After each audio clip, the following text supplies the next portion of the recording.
Eu amo a presença de Jesus.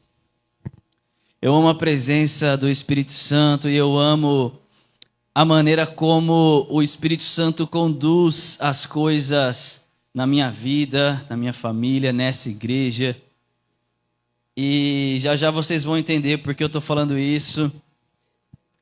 Porque enquanto eu preparava o sermão de hoje, eu pedi a Deus uma canção para a gente ministrar no final dessa palavra, dessa mensagem. E eu não conseguia pensar, não conseguia lembrar de nenhuma canção. E eu até tinha escolhido uma canção, mas sabe quando não era aquela ainda que eu queria? E quando eu estava lá em cima no escritório, aproveitei a cadeira do pastor lá e estava orando antes de descer para cá. Eu ouvi o Rafa falando a seguinte frase: independente das circunstâncias, continue alegre no Senhor. Aí no momento em que ele falou isso, a mesma canção que eu pensei, ele começou a ministrar. Ainda que a figueira não floresça, ainda que não haja, né? Como é que é? Ainda que a figueira não floresça, ainda que não haja fruto na vide, e ainda que o produto da oliveira minta, todavia eu me alegrarei no Senhor. Queridos, canção linda de cantar, mas tão difícil de viver. Canção maravilhosa de cantar, que nos faz chorar aqui na presença de Deus, mas tão difícil de viver lá fora. Porque os dias em que a figueira não floresce, eles chegam de verdade. Os dias que as nossas expectativas são frustradas, eles chegam o tempo todo lá fora. Mas a gente canta, a gente declara que se a figueira não florescer, a gente vai permanecer alegre. Não é? O que a gente canta? E para ficar ainda melhor a mensagem, a canção seguinte foi: incomparáveis são as tuas promessas para mim. Já já você vai entender o porquê. Eu gosto sempre, quando eu tenho a oportunidade de compartilhar a palavra, de compartilhar algo que o Senhor tem falado comigo nos últimos dias, no meu secreto, nas minhas meditações, nas conversas que eu tenho com as pessoas ao meu redor. E eu comecei a perceber nas minhas últimas conversas a quantidade de cristãos que não estão vivendo essa alegria que a gente canta aqui. A quantidade de cristãos que compartilham uma grande quantidade de problemas, de crises existenciais, de problemas humanos que acontecem e são normais na nossa vida, no nosso cotidiano, mas que de uma forma que eu não consigo entender, deixa a pessoa completamente desestruturada. Deixa a pessoa sem saber o que fazer da vida, com as situações adversas, com os problemas que acontecem na vida lá fora. E é por isso que quando eu peguei o microfone eu perguntei: você está feliz? Você está em paz?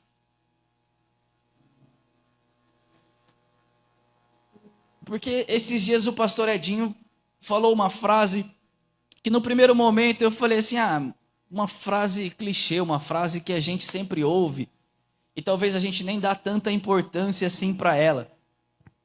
E ele falou algo mais ou menos assim: o cristão é alegre.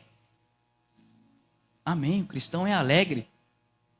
E aí ele falou um pouquinho algo assim: eu não consigo entender o cristão que vive carrancudo, né? Ele usa esses termos assim, né? Carrancudo, que vive com a cara fechada, que vive reclamando da vida, que vive triste, resmungando. Eu não consigo entender esse tipo de cristão.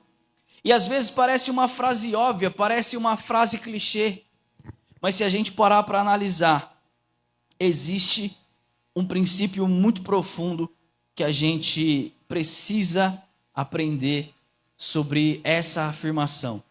O cristão é feliz, o cristão é alegre, O cristão vive em paz. Enquanto eu pensava sobre essas coisas, Deus me fez lembrar da história de Davi. Abre comigo lá no Salmo 51. Eu vou ler nessa Bíblia aqui, que hoje eu trouxe uma Bíblia de pastor mesmo, hein? Eita glória. Estamos na visão já, né, pastora? Para os irmãos que não sabem, no mês que vem, essa igreja, né, o pastor dessa igreja e todos os CDL, né, os líderes dessa igreja estão me abençoando para ir para a convenção estadual lá em Sumaré, né? E se o pastor titular dessa igreja tiver o desejo, ele vai poder me consagrar a pastor. Eita glória! Chegou o tempo, né? Já faz mais de 11 anos que eu fiz o ITQ, que eu sou formado na teologia da quadrangular.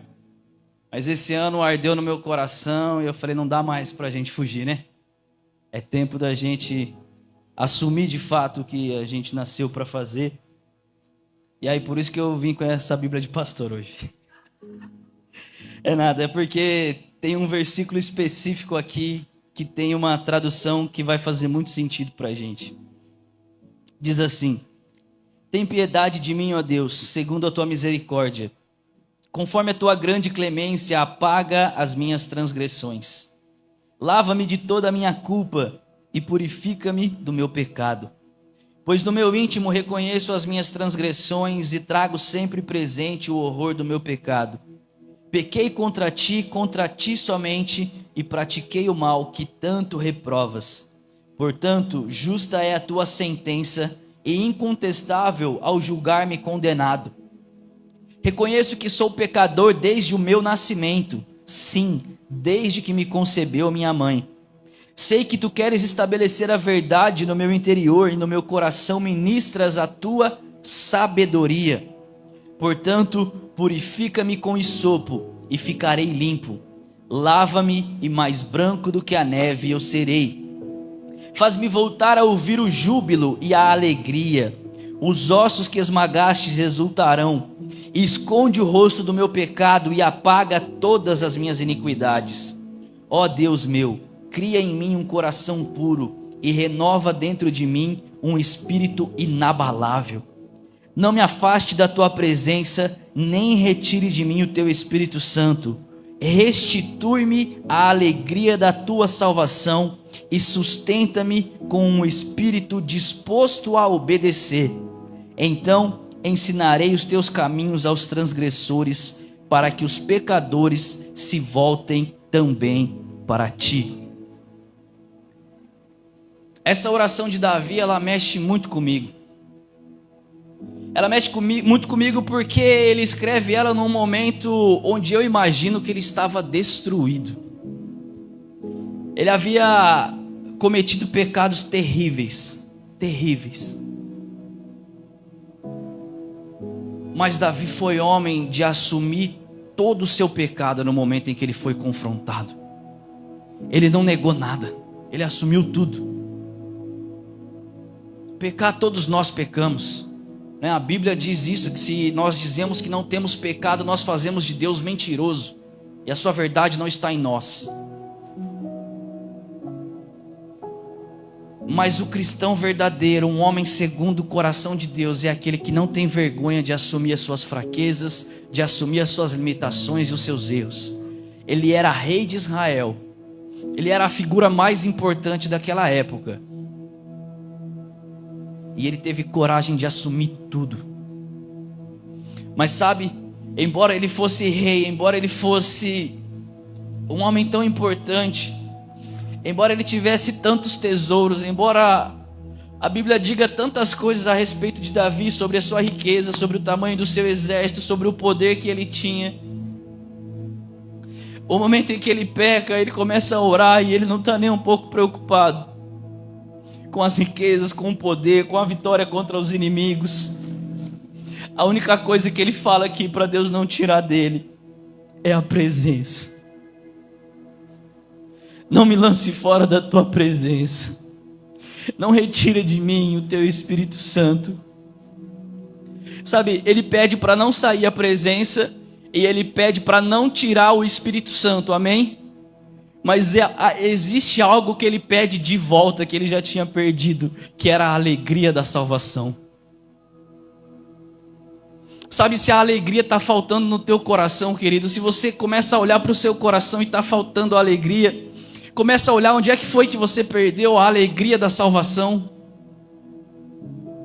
Porque quando você está envolto num pecado, quando você, às vezes, nem é um pecado que você acha tão grave assim, mas acontece que as situações do dia a dia foram acontecendo e aquilo que era prioridade para você no dia do seu primeiro amor já não é mais. Os compromissos foram acontecendo, você foi crescendo, foi amadurecendo, precisando trabalhar, precisando fazer, sei lá, uma renda extra. E a paixão pela presença ficou aonde? E aquele seu desejo de ler as escrituras, de estudar, de meditar, onde é que foi parar a alegria da tua salvação?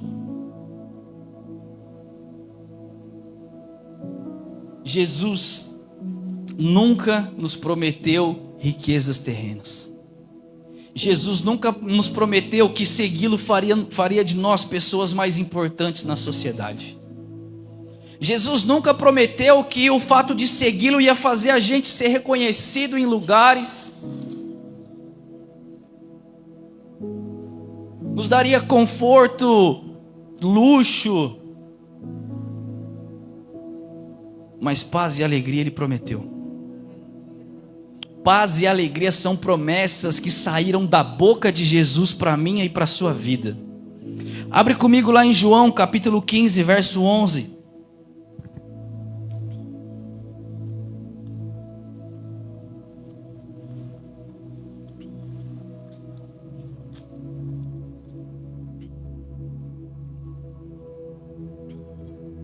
João capítulo 15, verso 11. Tenho dito essas palavras para que a minha alegria esteja em vocês e a alegria de vocês seja completa.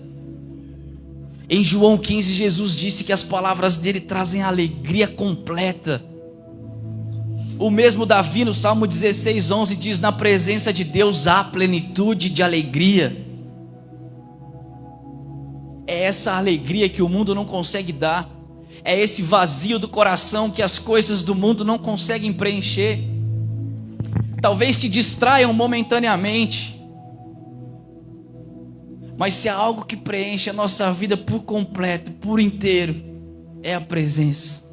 É a alegria da salvação, não a alegria de ter bons resultados, não a alegria de ter tido um dia bom no trabalho, não a alegria de ter conquistado um carro, uma casa. Não tem problema nenhum com isso. Mas entende o que eu estou falando? Que são alegrias diferentes. Sabe, a alegria de você poder entrar numa igreja, poder erguer sua mão e sentir a presença de Deus enchendo seu coração. E ter a certeza de que você não precisa de mais nada para ser completamente feliz. Porque você já encontrou a coisa mais importante da vida, que é a presença. Agora abre lá em João 16, 33.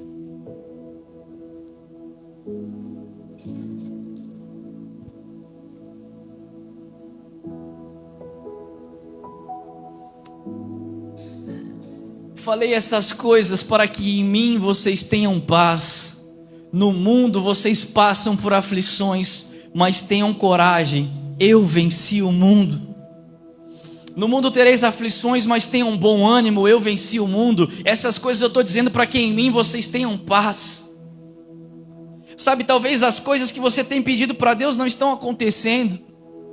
Talvez o dia em que a figueira não floresceu está acontecendo na sua vida nesse momento. E você pode clamar a Deus sim para essa figueira florescer. Você pode clamar a Deus para as coisas que você está tentando conquistar. Uma vaga no emprego, uma vaga melhor, um carro melhor, uma casa maior. mais dinheiro na sua conta. Tudo bem você pedir essas coisas para Deus, mas nenhuma delas Jesus te garantiu que segui-lo te faria conquistar.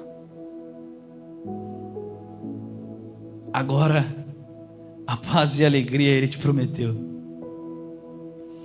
O mundo pode estar um caos lá fora, mas o seu coração tem que ter a paz que excede todo o entendimento, meu querido. É por isso que o apóstolo Paulo, ele fala: tudo posso naquele que me fortalece. E esse tudo posso naquele que me fortalece não é que ele pode fazer qualquer coisa, é que ele pode enfrentar qualquer circunstância. Porque se o seu coração já tem paz, se seu coração já tem a alegria da salvação, o que é que te falta? Nada. Todas as outras coisas são pequenas. Todas as outras coisas que você for conquistar são para revelar o tamanho da glória de Deus na sua vida. Mas a paz e a alegria são essenciais, elas não podem sair do teu coração. Elas não podem sair do nosso coração. Mas às vezes elas saem, às vezes elas fogem, porque a gente começou a olhar para tantas outras coisas. A gente começou a olhar para o lado, como Pedro naquela passagem, e começou a afundar.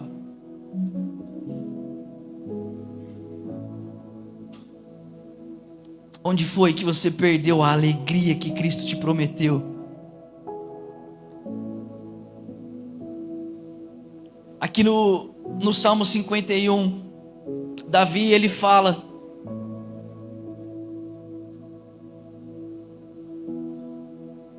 sobre a sabedoria que Deus estava concedendo a ele naquele momento. No Salmo 51, no verso 6, ele diz: sei que tu queres estabelecer a verdade no meu interior, e no meu coração ministras a tua sabedoria. Nós estamos nesse mês lendo o livro de Provérbios, e o livro de Provérbios é onde tem os maiores princípios sobre sabedoria. É onde tem a maior coleção, o beabá para você viver uma vida bem-sucedida, uma vida próspera. E a prosperidade do livro de Provérbios não é sobre simplesmente riquezas terrenas. É sobre você ser bem-sucedido em tudo que você se propõe a fazer. Então, se a sabedoria de Provérbios nos ensina a ter uma vida sábia, a ter uma vida cheia de plenitude, cheia de prosperidade, essa paz e essa alegria estão embutidas nessa recompensa da sabedoria. Agora, tudo começa com um arrependimento. Davi entendia claramente esse princípio. Agora vai lá comigo em Provérbios capítulo 1.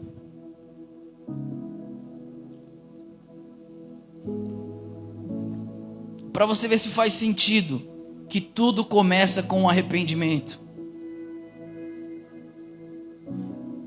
Provérbios capítulo 1, verso 23.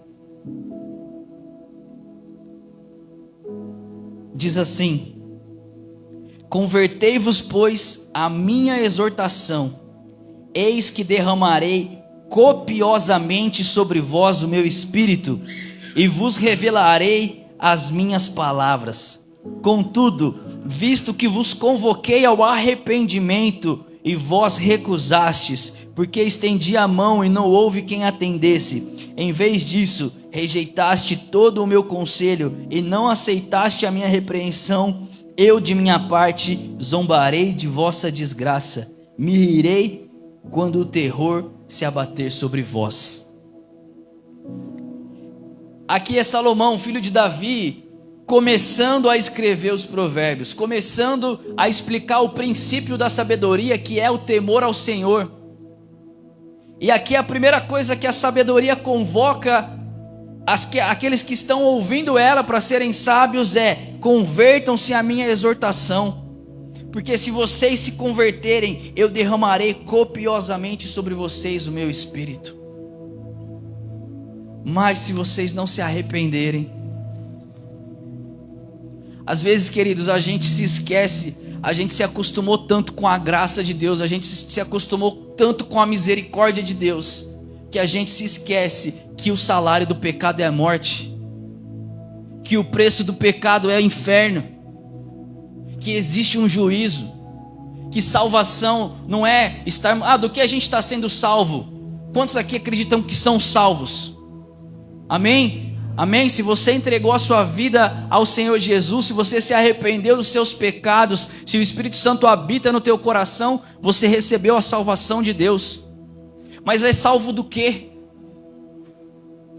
Quando a gente diz, eu sou salvo, você está sendo salvo do quê? Do diabo? Do inferno? Não é? Sabe do que você está sendo salvo? Da ira de Deus, que vai ser revelada naquele dia, para aqueles que não se arrependeram. Sabe, o arrependimento nos dá acesso a essa coisa tão preciosa que é a paz e que é a alegria.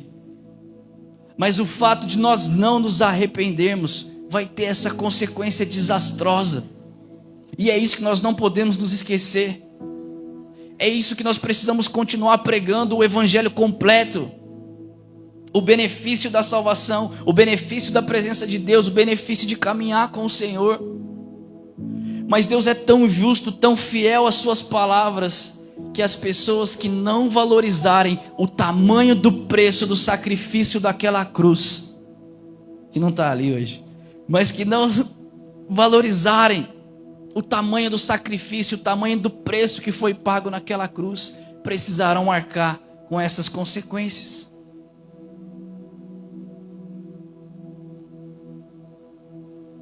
Tudo isso começou lá, logo depois da queda no Jardim do Éden.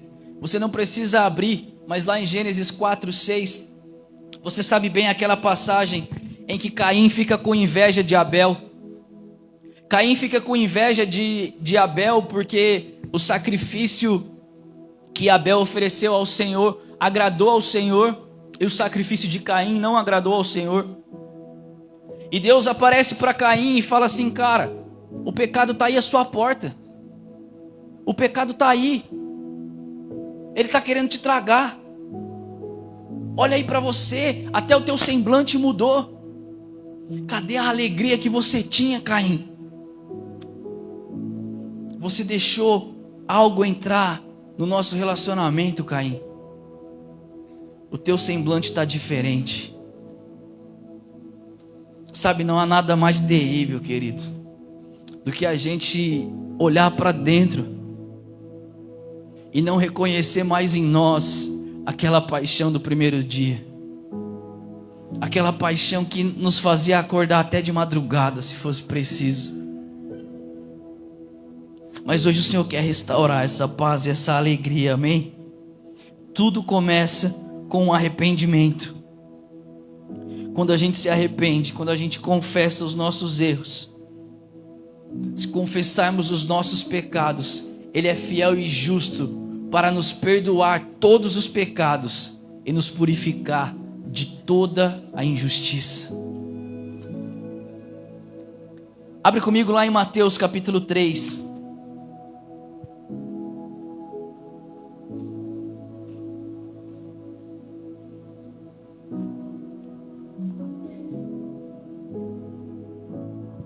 Mateus capítulo 3 diz assim: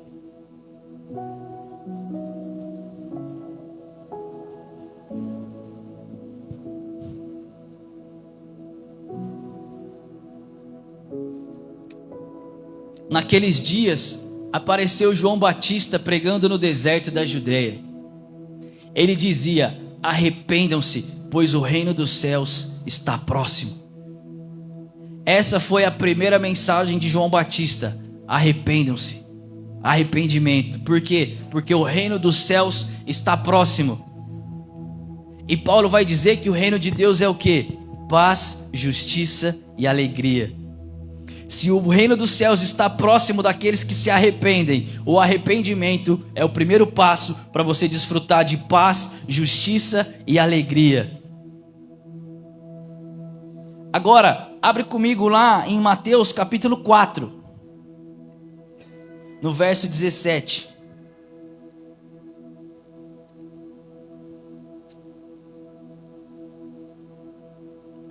Mateus 4, 17. Daquele momento em diante, Jesus passou a pregar e dizer: arrependei-vos, porque é chegado o reino dos céus. A primeira mensagem de Jesus foi sobre o quê? Arrependimento. Por quê? Porque é chegado o reino dos céus. Agora abre lá comigo em Atos capítulo 2, verso 38.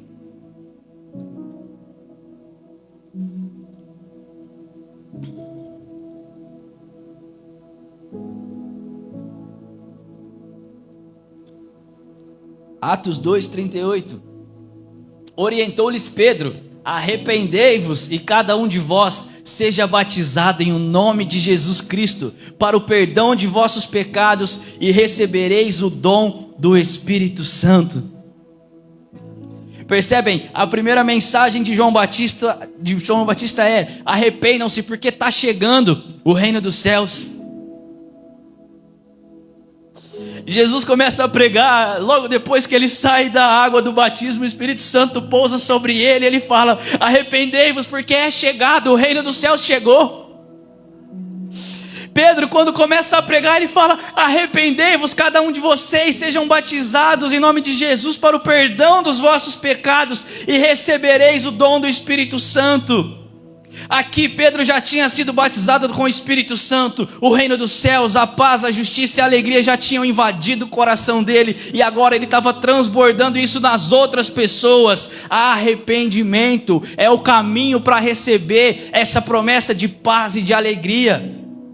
Ainda que a figueira não floresça, ainda que a videira não dê o seu fruto, ainda que o produto da oliveira minta, ainda que as coisas terrenas deem errado nas nossas vidas, existe promessas incomparáveis. Incomparáveis são suas promessas. Nós cantamos isso, amém? Existe uma promessa que quando o Espírito Santo enche o nosso coração, a paz e a alegria que nós precisamos, elas passam a habitar aqui. A verdadeira paz, a verdadeira alegria, aquela que nos completa de verdade. Semana passada nós fomos ministrar lá no Encontro com Deus da Igreja Filadélfia. Ah, queridos, como eu fui ministrado naquele dia. Como o Espírito Santo falou comigo naquele dia. Eu achei que eu que ia ministrar, mas eu que fui ministrado lá. A hora que eu cheguei, enquanto eu preguei e depois que eu preguei, Deus estava fazendo umas coisas doidas lá.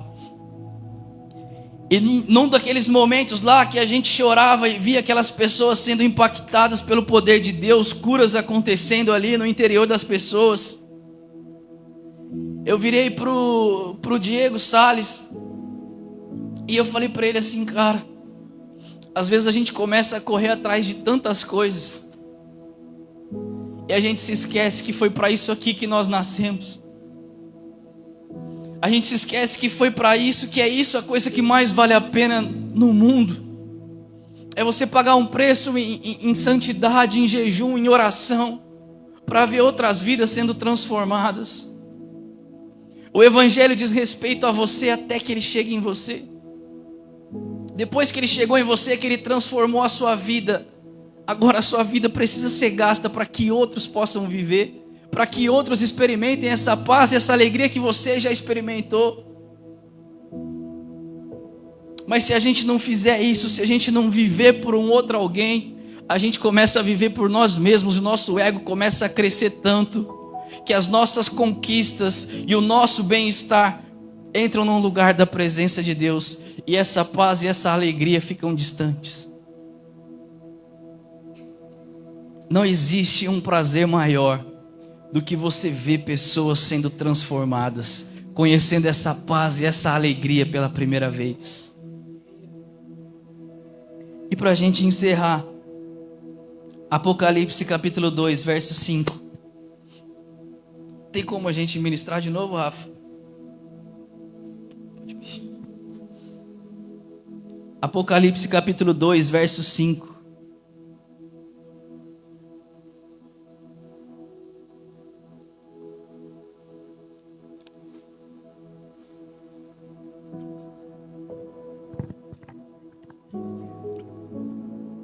Portanto, lembre-se de onde você caiu.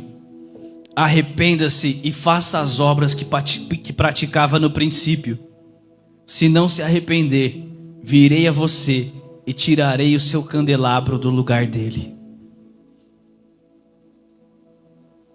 Lembra-te, pois, de onde caíste. Volta e pratica aquelas primeiras obras. Onde foi que a alegria da salvação ficou? Onde foi que a paz que enchia o seu coração no primeiro amor ficou? Lembra onde foi que você caiu e volta e pratica essas mesmas coisas do princípio. Aquela paixão, aquele horário que você orava, aquele tempo que você passava na presença de Deus. Se era na madrugada, se era pela manhã, pela noite. Se você tinha o hábito de convidar pessoas para vir ao culto. Se você tinha o hábito de enviar mensagem para as pessoas dizendo: olha, estou orando por você. Se você tinha o hábito de convidar alguém que você queria muito que conhecesse Jesus como você conhecia, como você conhece. Mas as coisas do dia a dia foram fazendo até que você acreditasse: ah, não tem mais jeito.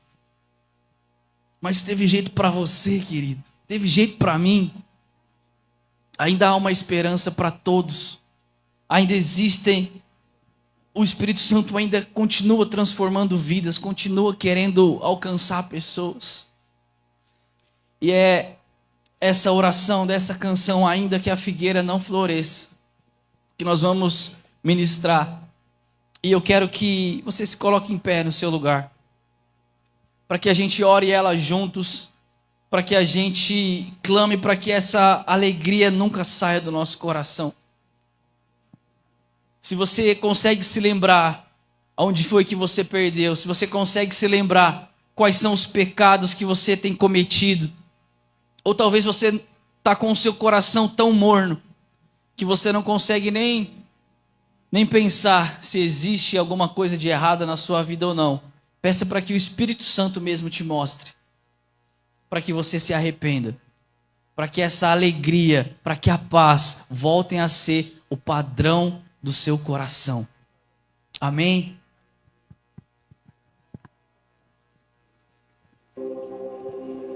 Jesus, na sua presença nos colocamos.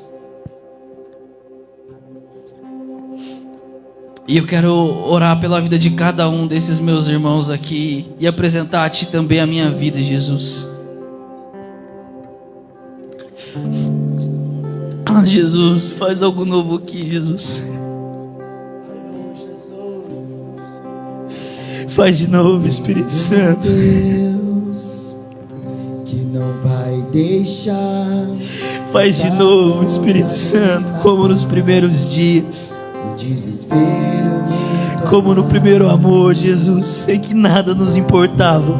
a expressão que seja. Que a nossa oração hoje seja a oração de Davi, que o Senhor pode nos tirar tudo, Ele está. mas não retire a Tua presença, não retire o Teu Espírito.